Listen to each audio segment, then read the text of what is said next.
नमस्कार। सत्य हिंदी के इस खास कार्यक्रम द विजय त्रिवेदी शो में आपका स्वागत है। रमजान का मुकद्दस महीना शुरू हो गया है। आप सबको बहुत बहुत मुबारकबाद। लेकिन इस वक्त मुल्क जो है, देश जो है, वो एक बड़े संकट से गुजर रहा है। कोरोना का जो कहर है वो बरपा रहा है हर जगह, पूरे देश भर में। उससे लोग परेशान हैं, हजारों हजार लोग परेशान हैं। कुछ ट्रांसफर हो रहे हैं, कुछ लॉकडाउन में व्यस्त बंद है, परेशान है।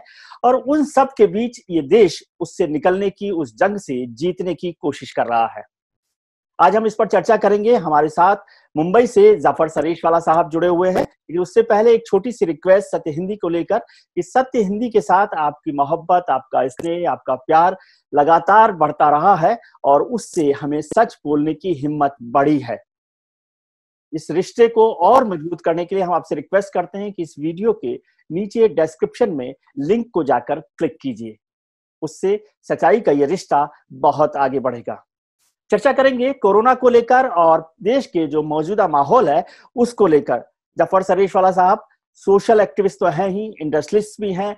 गुजरात में, महाराष्ट्र में लगातार काम करते रहे हैं, मुसलमानों के साथ काम किया है और प्रधानमंत्री नरेंद्र मोदी के साथ भी उनके नजदीकी रिश्ते रहे हैं। जफर साहब, बहुत बहुत मुबारकबाद रमजान की, और आपका बहुत स्वागत है सत्य हिंदी पर बातचीत करने के लिए। आपको तो हम देख के बड़े हुए हैं। गुजरात में भी आप जमाने में आते थे। सर, अभी जो है देश इस समय कोरोना की मार झेल रहा है। महाराष्ट्र में खासतौर से सबसे ज्यादा पेशेंट्स वहां पर हैं, पॉजिटिव जो केसेज हैं वहां पर पाए गए हैं, मौत भी वहां पर हुई है। लेकिन एक बड़ा मसला आया है कि प्रधानमंत्री नरेंद्र मोदी जी ने कहा कि कोरोना जो है वो जाति, धर्म, लिंग, रंग कोई भेद नहीं देखता है और जो लड़ाई है वो पूरा देश एक साथ लड़ रहा है। किसी हद तक ये बात सही भी है, लेकिन कई स्तर पर, सोशल लेवल पर, सामाजिक स्तर पर ऐसा लग रहा है कि इससे समाज बचता हुआ कहीं कहीं दिखाई दे रहा है और किसी एक मुद्दे को लेकर जो हमारी माइनॉरिटी है उसको निशाना बनाया जा रहा है, ऐसा आरोप लग रहा है। यह आरोप इसलिए महत्वपूर्ण हो गया कि अभी कल देश के करीब करीब 101 फॉर्मर ब्यूरोक्रेट्स ने, जो मुस्लिम ब्यूरोक्रेट्स हैं ज्यादातर, उन्होंने एक चिट्ठी चीफ मिनिस्टर्स को लिखी है और उसमें कहा गया है कि देश में मुसलमानों के खिलाफ, माइनॉरिटी के खिलाफ इनटॉलरेंस बढ़ रही है। आप इस सोसाइटी में लगातार काम करते रहे हैं, आप क्या मानते हैं? देखिए, बिल्कुल ये प्राइम मिनिस्टर साहब को इंटरवेन होना पड़ा। सिर्फ प्राइम मिनिस्टर नहीं, आप देखिए कि हमारे यूएई, इंडिया के जो एम्बेसडर हैं यूएई में जी, उनको लगातार 2 दिन तक बोलना पड़ा। इसके पहले जो पुरी साहब थे, जो एम्बेसडर थे, उनके काल में मेरा जाना कई मरतबा हुआ था। उनको बाकायदा एक जगह पर लेक्चर देना पड़ा। उसके बाद ओमान में जो हमारे एम्बेसडर हैं उनको बोलना पड़ा। उसके बाद कतर में जो हमारे एम्बेसडर हैं उनको बोलना पड़ा। और यहाँ तक के हमारे जो फॉरेन मिनिस्टर हैं और प्राइम मिनिस्टर ने, एटलीस्ट वेस्ट एशिया के जितने सरबराह हैं उनके साथ बातचीत की। जी, तो यानी यहाँ इसको मैं 2 चीजों में देखता हूँ। जमीन पर एक आम आदमी जो है उसमें ये चीज नहीं है। यानी इसलिए कि मैं, मतलब हाँ, एकल दोकल कोई किस्से, कभी कोई भाई ठेले वाले को या कोई सब्जी वाले को कहीं नहीं जाने दिया, वो 10-12 किस्से पूरे मुल्क में होंगे। लेकिन जनरली आम, इसलिए कि मेरा रात दिन, आप ट्रेन में सफर कीजिए, बसों में सफर कीजिए, रोजाना रोजमर्रा की जो हमारी खरीदो फरोख्त होती है, हिंदू की दुकान से मुसलमान लेता है, मुसलमानों की दुकानों में, तो ऐसा लगता ही नहीं है कहीं पर भी। नहीं, दुकान की पहचान नहीं है जी है? दुकान की कोई पहचान नहीं है हमारे यहाँ। हाँ, वहां नहीं है, आम लोगों में नहीं है। ये कौन कर रहा है, मैं वो कहना चाहता हूँ जी, ये ट्विटर पर जी, और खास तौर से एक तबका है जी, जो पढ़ा लिखा है, यानी जो एजुकेटेड, इसलिए कि ट्विटर पे एजुकेटेड आदमी है, जी, ट्विटर पे वेरीफाइड हैंडल है, जी, वो इस गलीज चीज को फैला रहे जी, और नॉन है, टीवी पे भी आते हैं वो लोग। जी, यानी एक तबका ऐसा है ट्विटर पे, सोशल मीडिया पे, कि उसको मुसलमान और इस्लाम के नाम से जी, एक आग बरसाता है।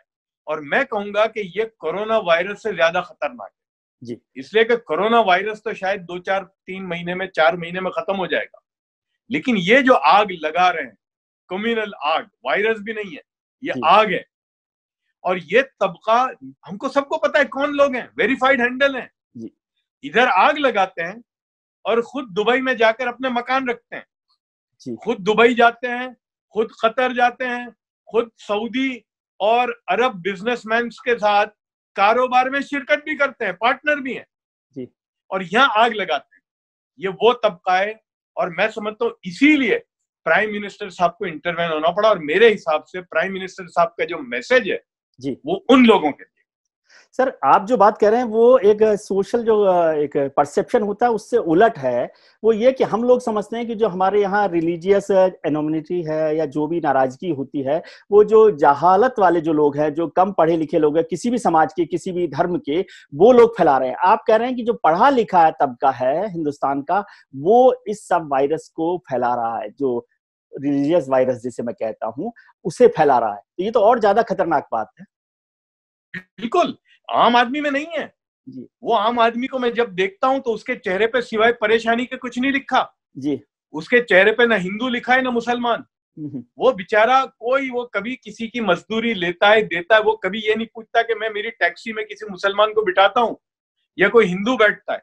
इसलिए ये आम लोगों में बिल्कुल नहीं है। जितना आप नीचे चले जाएंगे ये बहुत खतर, इसीलिए मैंने कहा ना कि जितना आप स्तर पे नीचे चले जाएंगे वहां पर बिल्कुल नहीं। ये बीमारी जो है पढ़े लिखे लोग फैला रहे हैं। ये व्हाट्सएप ग्रुप, और ये कौन है भाई, सोशल मीडिया के ग्रुप से कौन है, ये बेपढ़ा लिखा आदमी नहीं है। तो ये जो कर रहे हैं जो लोग, वो मुल्क के साथ कितनी बड़ी दुश्मनी कर रहे हैं उनको अंदाजा ही नहीं है।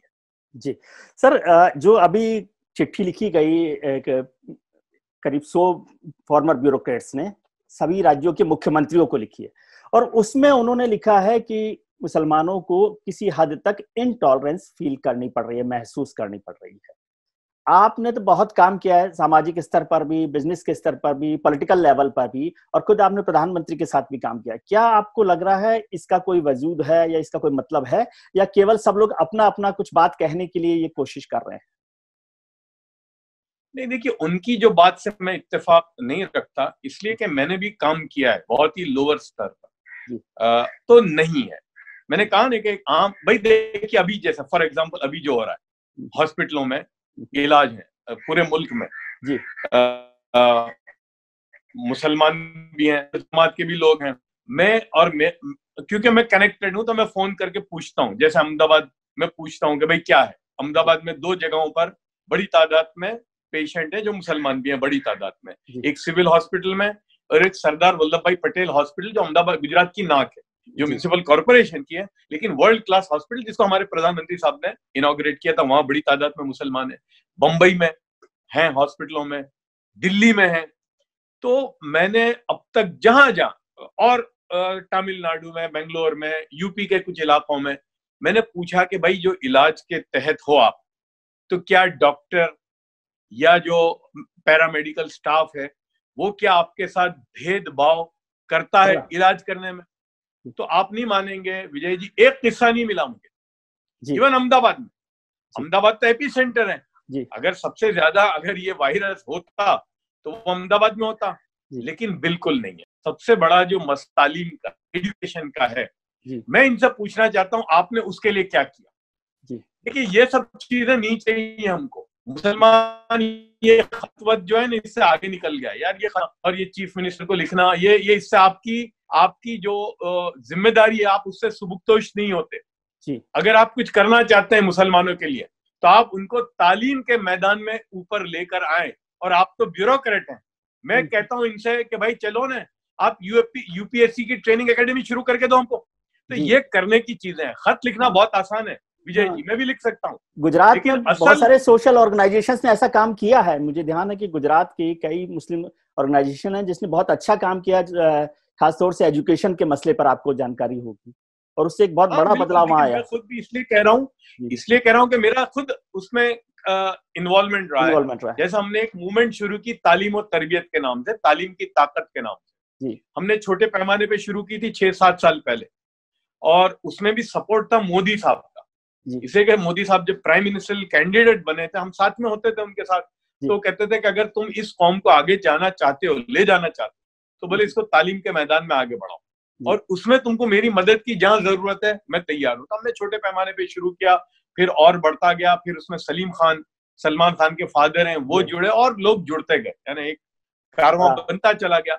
हमने 6 साल में या 7 साल में हमने कम से कम 45 से ज्यादा शहरों में उसके प्रोग्राम किए। और सिर्फ प्रोग्राम ही नहीं, हमने वर्कशॉप की, फाइनेंशियल लिटरेसी की वर्कशॉप की।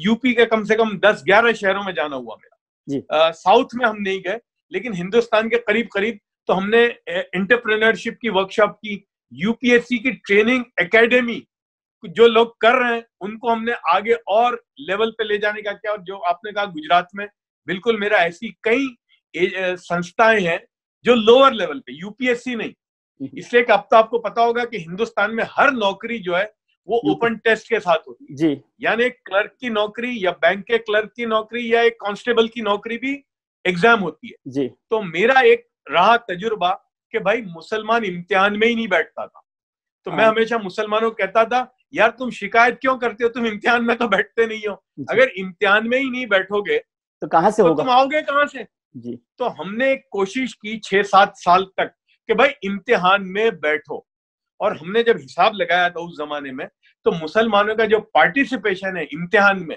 वो 2 या 3% ही होता था।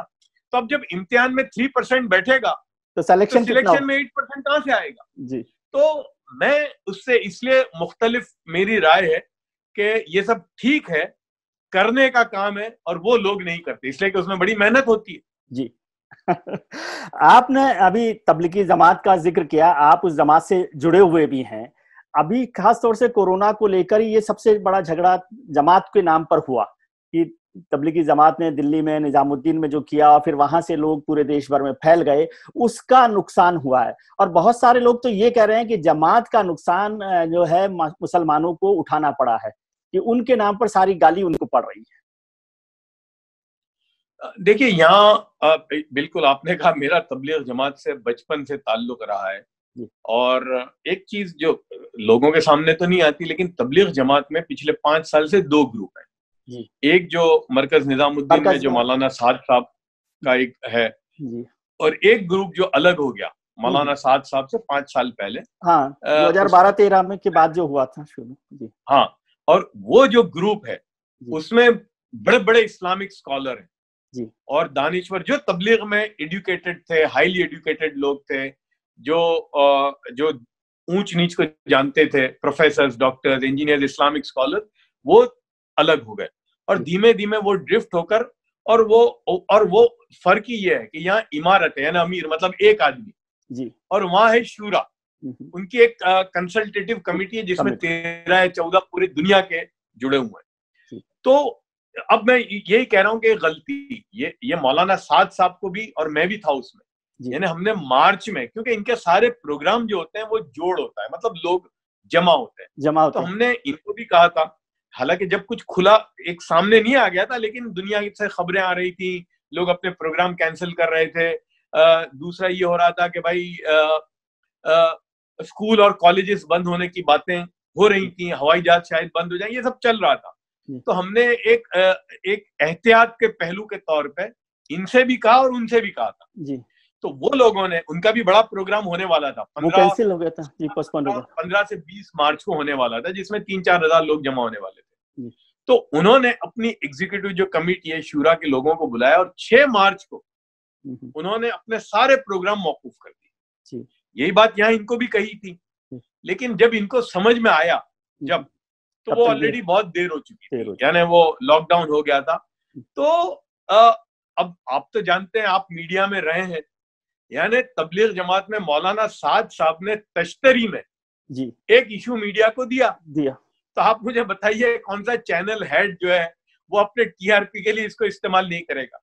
जब लोग मुझे कहते हैं मुसलमानों में, तो मैं कहता हूं भाई तुमने हाथों में तश्तरी में दी एक चीज उनको, अब तुम शिकायत क्यों करते हो। और फिर एक गलती तो की मौलाना साद ने जो ये प्रोग्राम किया, लेकिन जो बड़ी गलती जो की वो के सामने नहीं आए जी। वही मैं पूछ रहा हूं कि सामने नहीं आए।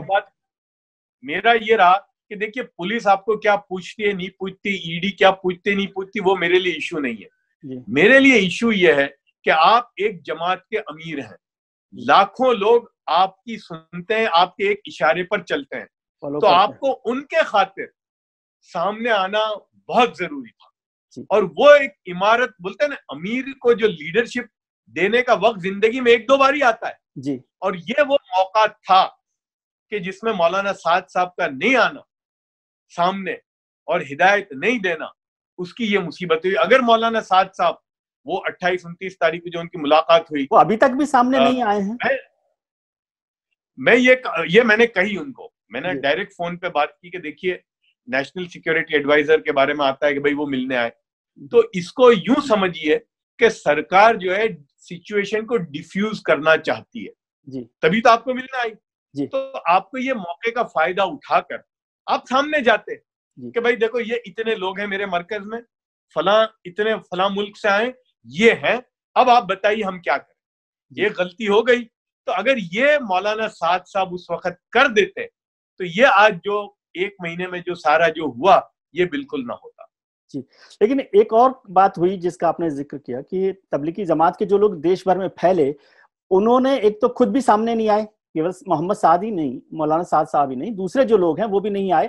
और दूसरी जो कुछ घटनाएं हुई, छोटी हुई लेकिन कुछ घटनाएं हुई, जब जो हमारे हेल्थ वर्कर्स हैं, डॉक्टर्स हैं, उन पर, या पुलिस के जो लोग हैं जिन्हें हम कोरोना वॉरियर्स कहते हैं, उन पर हमले की घटना हुई, ये सब कुछ हुआ।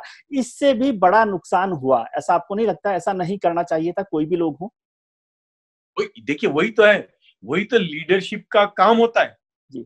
कि अगर मौलाना, मैंने ये कहा, मैंने हाथ जोड़ के कहा, हालांकि मौलाना साद साहब मेरे सामने नहीं आए, लेकिन मौलाना के बेटे से और मौलाना के जो राइट हैंड लेफ्ट हैंड जो गिने जाते हैं, जो उनके खास जो लोग हैं 3-4, उनसे मैंने हाथ जोड़ के कहा कि खुदा के वास्ते, अच्छा वो यूं कह रहे थे कि भाई देखो मौलाना टीवी पे नहीं आते और वो वीडियो पे नहीं आते वगैरह वगैरह जो उन्होंने, तो मैंने कहा भाई देखो, वक्त का तकाजा अलग होता है।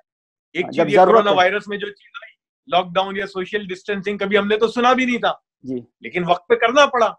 तो ऐसा नहीं है। और अब आप यहाँ देखिए फर्क, मौलाना साद साहब को मैंने कहा कि आप खुदा के वास्ते एक अपना वीडियो जारी कीजिए और ये मैसेज दीजिए कि भाई जो लोग मेरी जमात में यहाँ आए थे वो जहां भी हों, वो अपना टेस्ट कराएं, इलाज कराएं, ये हो जाता 2 मिनट में।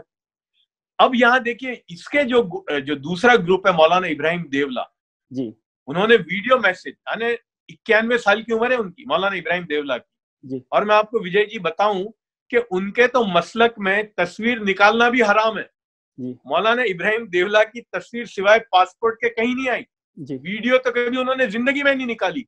लेकिन जब वक्त का तकाजा आया तो मौलाना इब्राहिम देवला साहब ने अपनी 1.5 मिनट की वीडियो जारी की और उसमें मैसेज ये दिया कि सरकार की तरफ से, हुकूमत की तरफ से जो अहकाम आए और वो जो हमसे चाहते हैं, हम आमन्ना सद्दकना वर्बैटिम उस पर अमल करें। तो ये मौलाना इब्राहिम देवला ने 91 साल की उम्र में किया।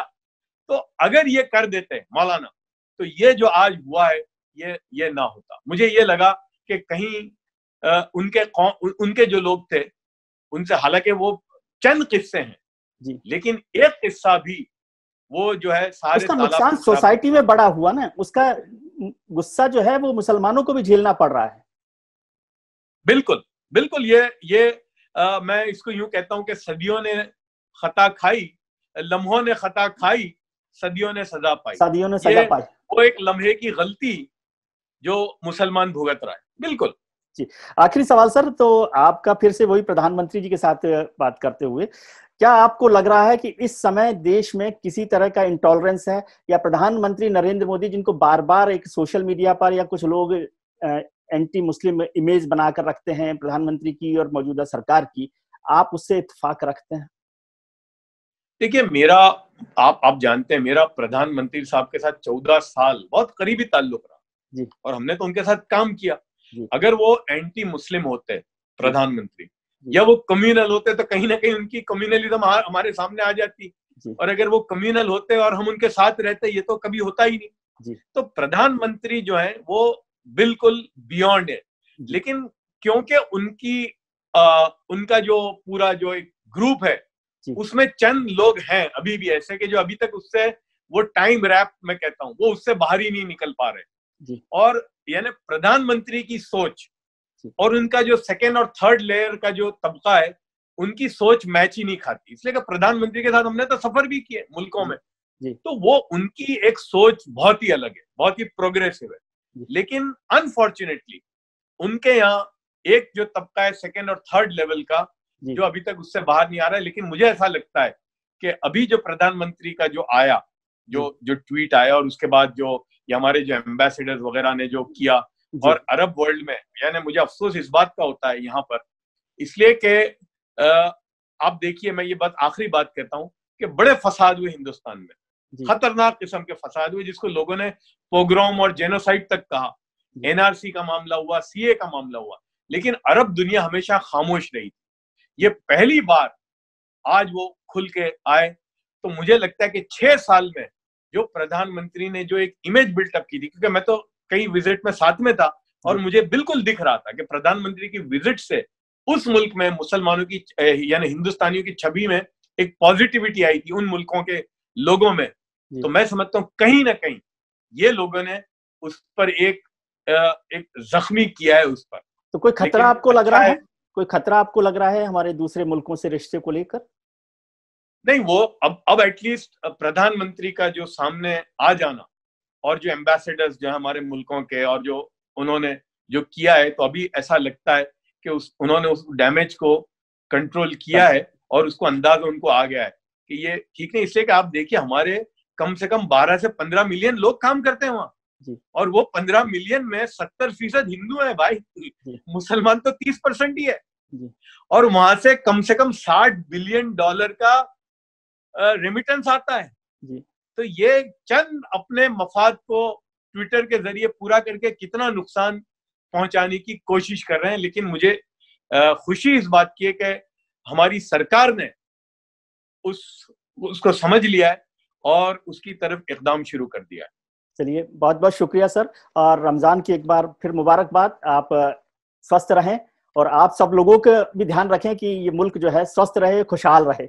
बहुत शुक्रिया कि सत्य हिंदी पर आपने बात की, वक्त निकाला। सत्य हिंदी के इस खास कार्यक्रम में आपका बहुत बहुत शुक्रिया कि आपने वक्त निकाला। खुश रहिए, खुश रखिए, अपना ध्यान रखिए और उनका ध्यान रखिए जो आपका ध्यान रखते हैं। और इस वक्त मैं फिर कहता हूं कि अब इस वक्त आप उनका भी ध्यान रखिए जो शायद आपका ध्यान नहीं रखते हों, लेकिन खुश रहिए। बहुत बहुत शुक्रिया। सत्य हिंदी के और वीडियोस को देखने के लिए हमारे YouTube चैनल को सब्सक्राइब करें और सीधे नोटिफिकेशन पाने के लिए बेल आइकन दबाएं।